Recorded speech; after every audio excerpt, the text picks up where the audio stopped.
Salut. Oh, t'es pas prêt à zoom, hein? Ah, t'es pas prêt là? Oh, attention, t'es brusqué. Attends, ça va quand même un peu mieux. Hey les amis, c'est Thomas, j'espère que vous allez bien. En tout cas, moi ça va super. Et aujourd'hui, les amis, on se retrouve. Attention, aujourd'hui, pour une nouvelle vidéo. C'est assez logique. En fait, ça va être sûrement une nouvelle, on va dire une nouvelle série sur ma chaîne qui. Je ne sais pas si ça va s'appeler comme ça, mais ça m'a l'air pas mal. L'analyse. Ouais, ça sonne pas mal. Par rapport à certains épisodes qui vont sortir des mangas que je suis bien sûr tout nouveau chaque semaine, il y aura une analyse de ces épisodes. Voilà, donc vous vous doutez bien pour ceux qui ont regardé mes réactions live que ça sera sur My Hero Academia et l'Attaque des Titans, la deuxième saison. En fait, la deuxième saison aussi pour My Hero Academia, donc je sais pas pourquoi je l'ai pas dit, c'est pas grave. Donc aujourd'hui, nous allons parler principalement de l'épisode de My Hero Academia, le numéro 4, et de l'Attaque des Titans, l'épisode 5. Donc voilà, c'est parti.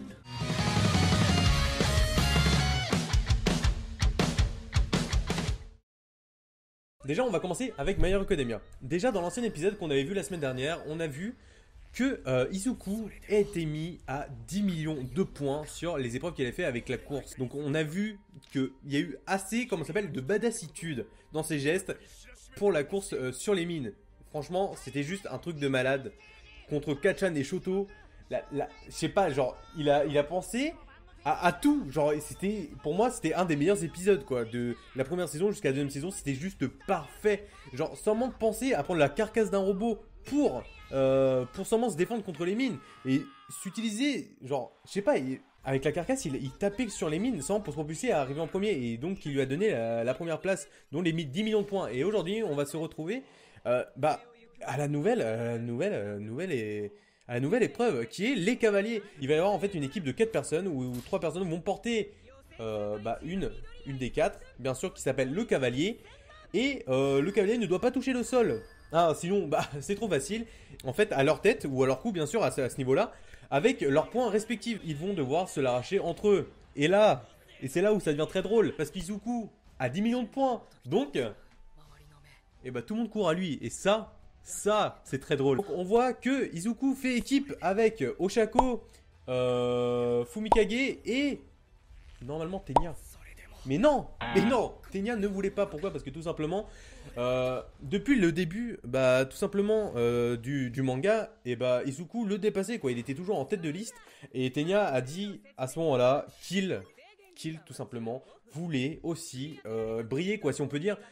Comme quoi, maintenant, il prenait Izuku comme rival, quoi, tout simplement. Donc maintenant, Izuku, il a qui comme rivaux? Principalement, on va dire, il a Tenya, du coup, Katsuki et Shoto. Donc là, c'est 3 gros quand même.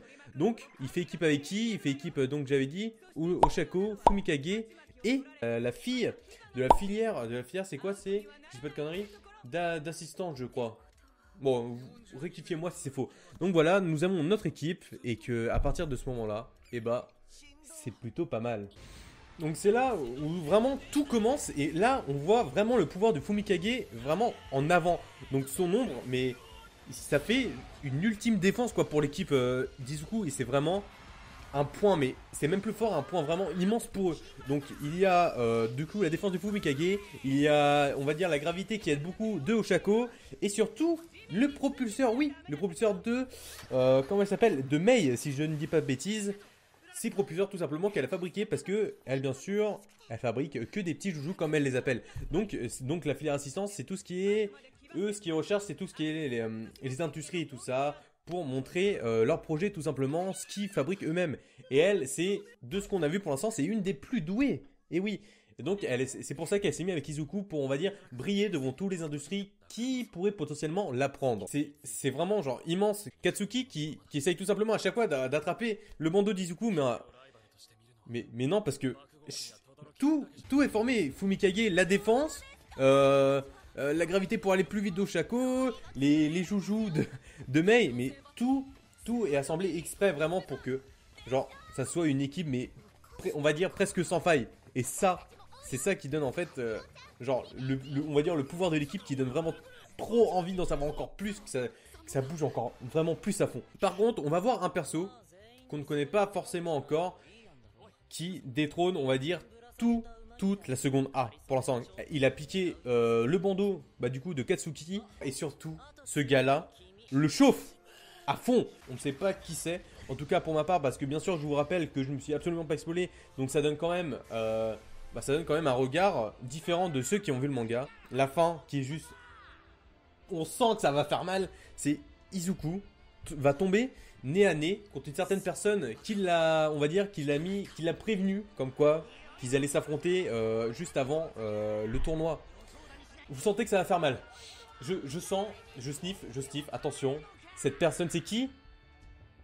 C'est Shoto, tout simplement. Ça va faire très mal. J'ai hâte de voir la suite, car on voit il est vraiment déterminé. C'est ça, entre, on va dire, les trois meilleurs, hein, Izuku, Shoto et Katsuki. Shoto est le seul avec Izuku d'avoir gardé le bandeau sur presque toute la seconde, tout simplement. On sent que ça va faire très mal. Le combat décisif, les yeux à yeux, là, c'est du lourd. Donc voilà, on peut imaginer vraiment que ce qu'on voit par exemple dans l'opening où Izuku se bat tout simplement contre Shoto, ça va être pas loin, je le sens. En sachant que pour l'instant de Shoto, on voit vraiment que les pouvoirs de glace, car on va dire qu'il n'aime pas trop son papa, hein, tout simplement, car c'est le deuxième super-héros bien sûr, qui est juste après All Might, et peut-être qu'on verra le pouvoir du feu de Shoto, je ne sais pas, peut-être maintenant, peut-être après, on ne sait pas. Donc on va dire que cet épisode 5 qui va nous attendre la semaine prochaine va être pas mal. Moi j'ai très hâte de le voir, il va être vraiment très sympa à regarder. Donc voilà, ça va être tout pour la partie de My Hero Academia, en espérant que cette petite analyse vous a plu. Et tout de suite, on va partir sur l'attaque des titans.